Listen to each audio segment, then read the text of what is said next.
इस वीडियो में हम लोग देखेंगे कि electric charge and electric field जो कि ट्वेल्थ क्लास के फिजिक्स का पहला चैप्टर है और जिसका टेस्ट हो चुका है और टेस्ट का ये जो पेपर है उसका आंसर आपको दिया जाएगा। तो आप इसको ध्यान से देख लेंगे और इससे अपना जो भी गलत हुआ है या सही हुआ है उसको मिला लेंगे और इसको बेहद तरीके से स्पष्ट रूप से इसको कंप्लीट कर लेंगे।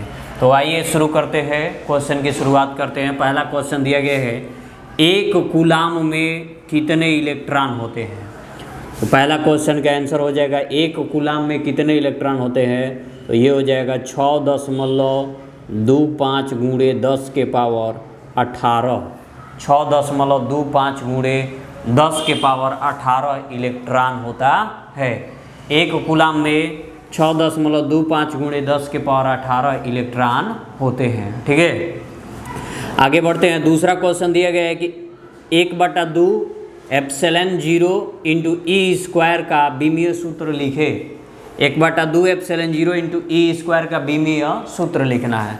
तो देखिए 1/2 तो नियत राशि है तो इसका बीमीय सूत्र नहीं होगा। एप्सिलॉन 0 का बीमीय सूत्र लिखना है और ई स्क्वायर का यानी विद्युत क्षेत्र की तीव्रता का, इन दोनों का बीमीय सूत्र लिख करके हल कर देंगे और हल करने के बाद जो मान आ जाएगा उस मान को लिखेंगे। जैसे कि एप्सिलॉन 0 का जो बीमीय सूत्र हो जाएगा वो होगा m के पावर -1, l के पावर -3 और t के पावर 4 और a के पावर 2 हो जाएगा। ठीक है, a के पावर क्या हो जाएगा, m के पावर -1 है, l के पावर -q, t के पावर 4 और a के पावर 2 होगा। a के पावर 2 हो जाएगा।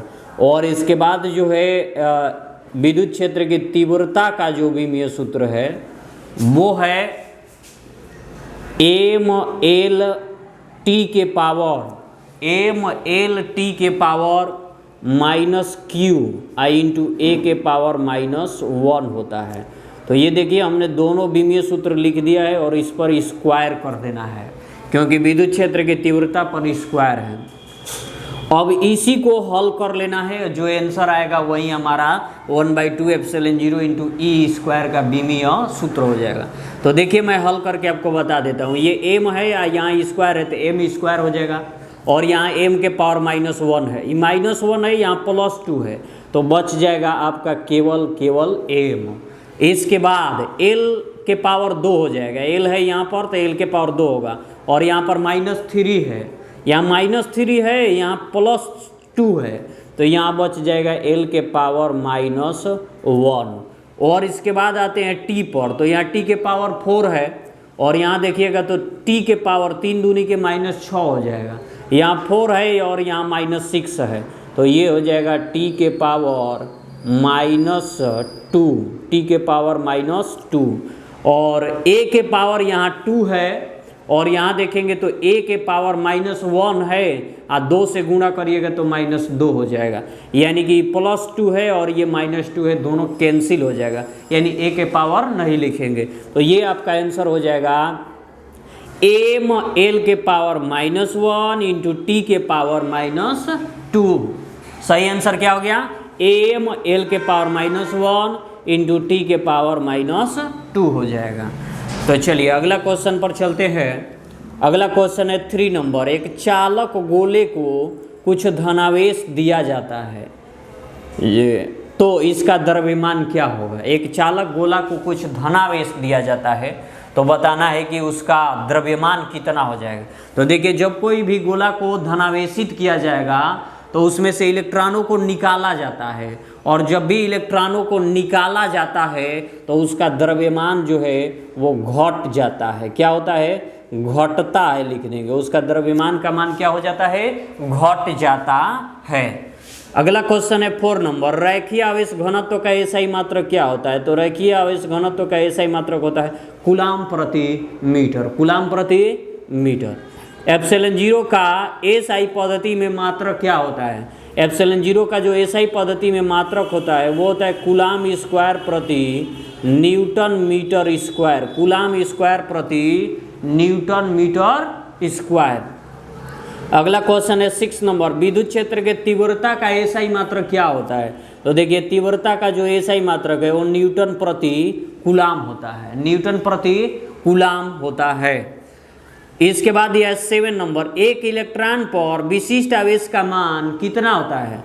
तो देखिए इलेक्ट्रॉन पर जो है विशिष्ट आवेश होता है 1.8 गुणे 10⁻11 कूलाम प्रति केजी होता है, यानी 1.8 गुणे 10⁻11 कूलाम प्रति केजी होता है। ठीक है, आगे बढ़ते हैं तो 8वां क्वेश्चन जो है, एक EMU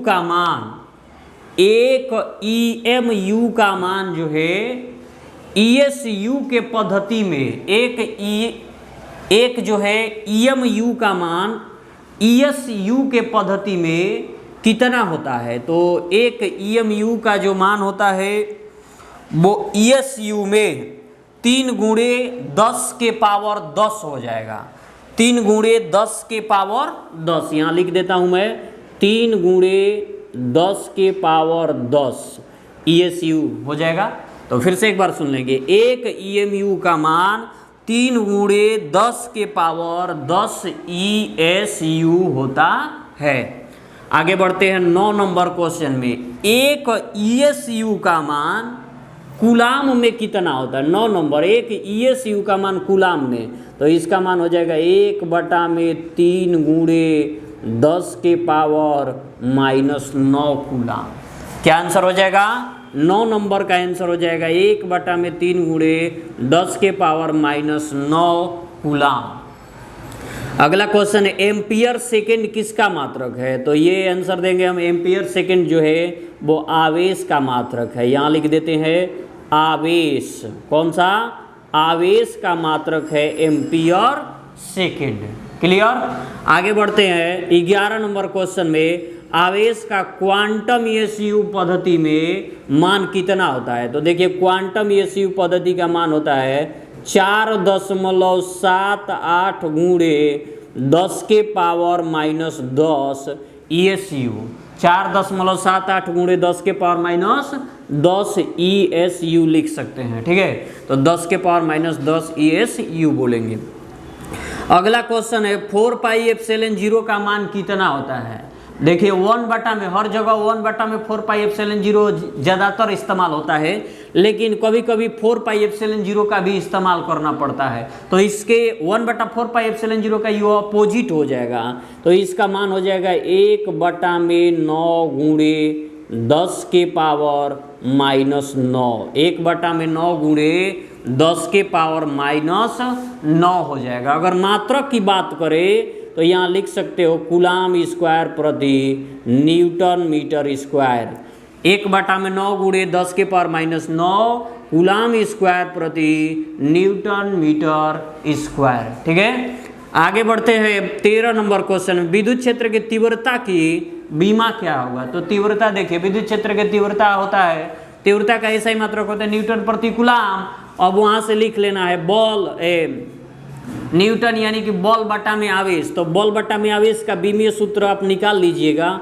चलिए यहाँ पर निकाल कर आपको दिखा देता हूँ। बॉल बटा में आवेश होता है, तीव्रता E बराबर होता है F/Q। तो बॉल का बीमा हो जाएगा mL⁻⁻2 और आवेश का बीमा AT, दोनों को साथ में कर दीजिएगा तो ये हो जाएगा mL⁻⁻Q A⁻⁻1 हो जाएगा। A के पावर क्या हो जाएगा? -1 हो जाएगा। ठीक है, तो ये बीमीय सूत्र हो गया mL⁻⁻Q इंटू A⁻⁻1। आगे चलते हैं धातुओं का 14 नंबर क्वेश्चन में, धातुओं का परावैद्युतांक कितना होता है? तो धातुओं का जो परावैद्युतांक है वो अनंत होता है। धातुओं का परावैद्युतांक कितना होता है? अनंत होता है। विद्युत क्षेत्र के तीव्रता और बल में क्या संबंध है? देखिए तीव्रता और बल में यही संबंध है कि E बराबर F/Q होता है। E बराबर क्या होता है? F/, यानी बल बटा में आवेश हो जाता है। इसके बाद है विद्युत क्षेत्र रेखाएं क्या प्रदर्शित करती है? तो इसको आप लिख लेंगे, विद्युत क्षेत्र रेखाएं जो है वह विद्युत क्षेत्र के तीव्रता की दिशा को प्रदर्शित करती है। ये क्या हो जाएगा? 16 नंबर का आंसर हो जाएगा विद्युत क्षेत्र रेखाएं प्रदर्शित करती है, तो विद्युत क्षेत्र की तीव्रता की दिशाओं को प्रदर्शित करती है। 16 का आंसर हो गया। 17 नंबर में स्थिर विद्युत क्षेत्र होता है, तो इसका आंसर हो जाएगा संरक्षी होता है। स्थिर विद्युत क्षेत्र क्या होता है? संरक्षी होता है। आगे चलते हैं 18 नंबर क्वेश्चन में, एक कूलाम का जो मान है वह EMU में कितना होता है? तो देखिए एक कूलाम का जो मान है वह 10 के पावर माइनस 1 EMU, 10 के पावर माइनस 1 EMU होता है। और उसी मान को ESU में बताना है, तो ESU में जो है उसका मान हो जाएगा, यानी एक कूलाम का मान EMU में 10 के पावर माइनस 1 और ESU में अगर बात करेंगे तो ये हो जाएगा 3 गुणे 10 के पावर 9 ESU, 3 गुणे 10 के पावर 9 ESU हो जाता है। वायु के परावैद्युतांक क्या होता है? देखिए वायु का परावैद्युतांक जो है 1 होता है। वायु का परावैद्युतांक क्या होता है? 1 होता है। इसके बाद है एप्सिलॉन 0 का विमीय सूत्र बताइए। एप्सिलॉन 0 का विमीय सूत्र ऊपर में बताया गया था और यहाँ से लिख लेंगे आप। एप्सिलॉन 0 का बीमा हो जाएगा m power minus 1 l power minus q t के पावर 4 और a के पावर 2 होता है। ठीक है, मात्रक से भी आप निकाल सकते हो, कूलाम स्क्वायर प्रति न्यूटन मीटर स्क्वायर से। 21 नंबर है, विद्युत द्विध्रुव आघूर्ण का एसआई मात्रक क्या होता है? तो विद्युत द्विध्रुव आघूर्ण का एसआई मात्रक होता है कूलाम मीटर। और 22 नंबर है, ई तीव्रता के विद्युतीय क्षेत्र में वेक्टर पी द्विध्रुव आघूर्ण वाले विद्युत द्विध्रुव पर लगने वाले बल आघूर्ण का मान क्या होता है? तो देखिए बल आघूर्ण टॉर्क होता है। बल आघूर्ण क्या होता है? टॉर्क होता है। और vector torque is equal to होता है vector P cross vector E, vector P cross vector E हो जाता है। ठीक है, अगला चलते हैं। अगले क्वेश्चन में 23 नंबर क्वेश्चन देखिए, किसी विद्युत द्विध्रुव के अक्ष से स्मॉलर दूरी पर, अक्ष से स्मॉलर दूरी पर तीव्रता पूछा है, तो ये बोलेंगे ई समानुपाती 1/r³, ई समानुपाती 1/r³। अगर टोटल सूत्र की बात करें तो ई बराबर कह सकते हैं 1/4 पाई एप्सिलॉन 0, 1/4 पाई एप्सिलॉन 0। अक्षीय स्थिति रहता तो उस स्थिति में P/r³ होता है, और निरक्षीय स्थिति रहता तो अक्षीय स्थिति रहता तो 2P/r³ और निरक्षीय स्थिति रहता तो P/r³ होता है। इसीलिए केवल बोला गया है द्विध्रुव के अक्ष से स्मॉलर दूरी, इसलिए आपको यही आंसर उचित होगा, ई समानुपाती 1/r³।